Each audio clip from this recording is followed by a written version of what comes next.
Okay, so I just wanted to do a live video. Had quite a few clients recently ask me about their expecting children, and I don't know whether they're asking me because I have 4 children, or because I'm a dog trainer. How to introduce dogs and babies and how they should go about that. There's a lot also, you can obviously read many different things online. So I'll just give you a few tips and pointers from my point of view. One thing I would stress is it can be individual. Every case really can be individual depending on the temperament of the dog, any particular issues with the dog. So what I'm going to be saying is quite general, but you can apply this to every dog no matter what the issue. But there are other finer points that you maybe want to do if you have other issues with your dog. So first as well, this is my first time on YouTube Live. I'm going to start doing a lot more YouTube Live because it allows me to go across platforms. So some people aren't on Instagram, some people aren't on Twitter, some people aren't on Facebook, or on social media at all. But there are people that still have the internet, but they don't go on social media, or they're not attached to social media, but they would go on YouTube. So it just allows me to cross more platforms to help more people out. That's really what it's about. It's about helping people out. So I'm also aware that I'm doing this portrait and not landscape, purely because I'm doing it. I stopped, pressed the button, now driving, and the way it all sits on my dash, etc., is in portrait rather than landscape. So going forward, they will be on landscape. So 2 main things that you need to focus on. There's a lot that people say with regards to preparation for a baby coming along that you can do before the baby is there. So they talk about things like to the dog, having baby grows, making baby noises with CDs or on YouTube, having a buggy there already, having a car seat, having the cot, the crib, all these things in preparation. And yes, they all absolutely make sense. There's nothing wrong with doing that. But one thing I always say, and one thing you're to remember, okay, is the dog fits into your life. You don't fit your whole life around the dog. We're definitely in a society right now where the dog is treated different to every other animal. I was just at a client there and talking about how people treat differently a cow or a bullock or a calf compared to how they would a dog. And we're not going to be we're not really going into that and talking about that, but we're just really brainwashed a bit about how for some reason dogs are completely different to any other animal. In fact, even forgetting that they are an animal. And we talk about jealousy, we talk about hurting their feelings, upsetting the dog, and separation anxiety, things like that. I can't leave my dog, I don't want to upset them, and that's just it's down the wrong path, guys, down the wrong path. And then you've all got the other extreme where I'm having a child, so get rid of the dog. You hear people like that, especially if you have a Staffy. You can see Rex just behind me there. Especially if you have a Staffy or a Rottweiler or a German Shepherd or even like a Malamute or a Husky or something like that, the amount of nonsense advice that people would give, oh, you're having a child, so when are you getting rid of your dog? So obviously don't do that. You don't need to do that. You just need to put structure in place. So as much as desensitizing these smells and things like that are important, more important are two things to take from this: boundaries and limits. Okay? So one thing you want to get in place before the baby comes. So this I'll talk about before, and if the baby is already here. Before the baby comes, place command.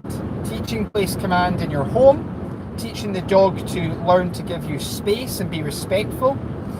Right now you would practice with every time you bring home your bags of shopping, from the shop, from your food shopping. You're bringing home things from work that maybe you don't want the dog touching, or going in bags and things like that. You act right now as if that bag is your new baby. More often than not, the new baby is going to be coming home in a carrier out of the car, and unless you're like me, where one of mine has been born at home, so that's fun as well. Home water birth, go for it. It's the best thing to do, providing there's no complications with yourself. Get a home water birth, the best. So place command, if you don't know what that is, just boom, go on YouTube. There's type in place command. First 5, 6, 7, 8, 9, 10 videos are all great trainers showing you how to do place command and what it is, and step by step, very simple how to do that. Place command is there to create the dog to have their own space, to be calm, to be comfortable, to be content, and also to learn some respect. So they come into your space when they're invited. So we have to create boundaries. So the dog can't come within 3 feet of, in this case, the baby coming home, unless they're invited. Okay? Depending on your issue of your dog, it might be 6 feet, it might be 8 feet. But the first thing that dog has to do is learn to respect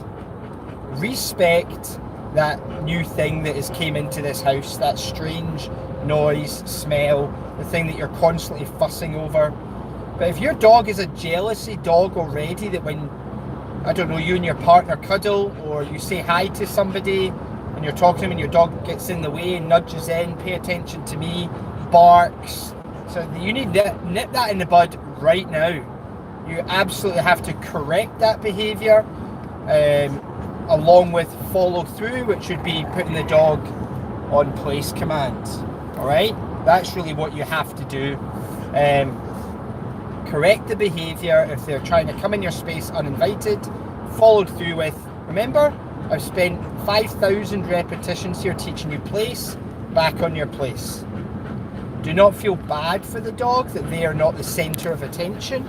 The dog will absolutely still get just as much affection, but the dog has to learn to respect the space of the child. When do I then invite them into the intimate space that's less than 3 feet to the child?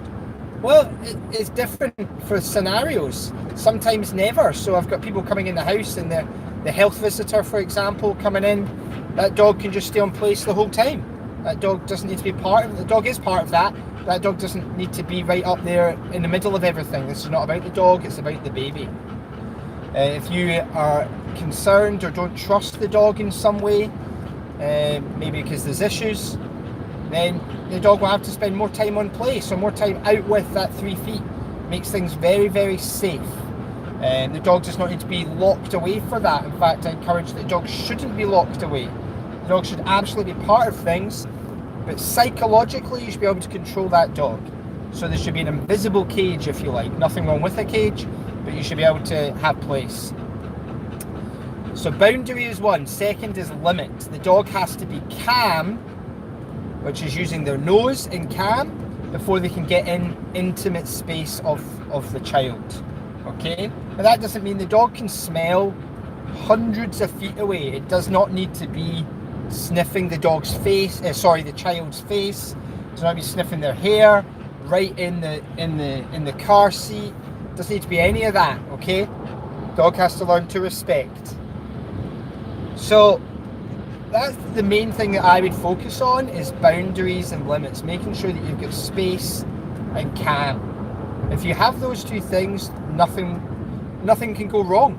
You've got space and calm. The dog learns it only gets into the space when it's invited. That baby is the priority, guys. And if you've been treating your dog as a fur baby, then there's going to have to be some adjustments. So try and get that done now. Get the dog changed into a different routine that it has to understand what the rules are before it gets affection. And on top of that, if you've already got the child in the house, you do the same thing. You start with place commands, start giving some rules and structure, and the dog has to learn to have some respect for this new child that's there. And you're not going to go wrong if you do that. Very quickly, I think you will establish trust that comes after the respect.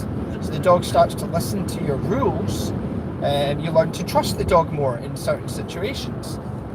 So work on those two things. Absolutely desensitize with smells and sounds and clothes, and that's all fine.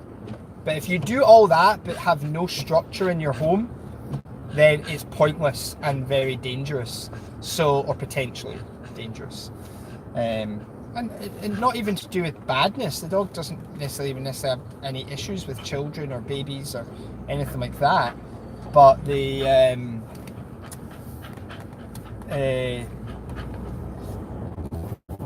have issues with being told what to do. You have to nip that in the bud straight from the beginning and go, hey, these are the rules. Now this baby is a priority. You do not need to get rid of the baby. You don't need to get rid of the baby. Well, which baby? Your fur baby.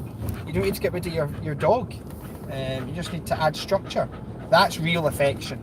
Real affection, guys. So that would be my little handy tip right now. Separation anxiety. Your dog has separation anxiety, or your dog has anxiety. Say you are moving home for this new baby coming. Happens a lot. Same thing. Structure, structure, structure. Place, place, place. And the more you'll practice place, you'll see and watch the videos. Place is a very fun, happy exercise to practice with your dog. It is a huge difference between get to your bed and place. There's a huge difference. And if you want to learn more about that, just ask, okay? So hopefully you found this helpful. Boundaries and limits. Very simply, am I controlling, do I feel in control where my dog is and how calm or excited they are? Right now, guys, with the baby, excitement, which you maybe thought was a good thing from your dog, excitement is not your friend. Okay? Excitement is not good. Excitement is not healthy. Calm. They can be calm and happy. I mean, we spend hundreds of pounds to go places to be calm because we feel better. Calmness is key, guys. So try to remember that, okay?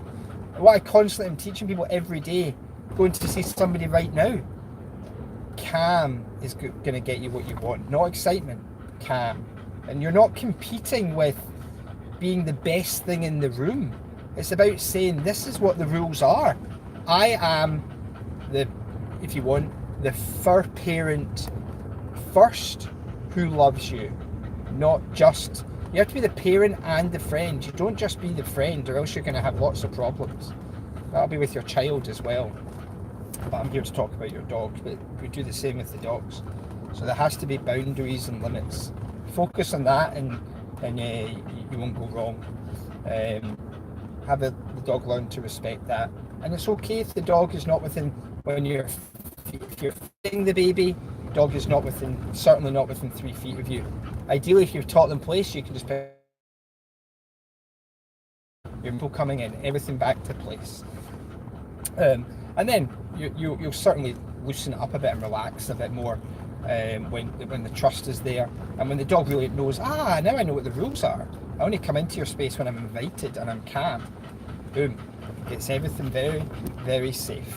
So think on that, guys. Okay, that's really what you should be focusing on. Space and calm. So let's see how you get on with that. Good luck. Let's see how we stop this.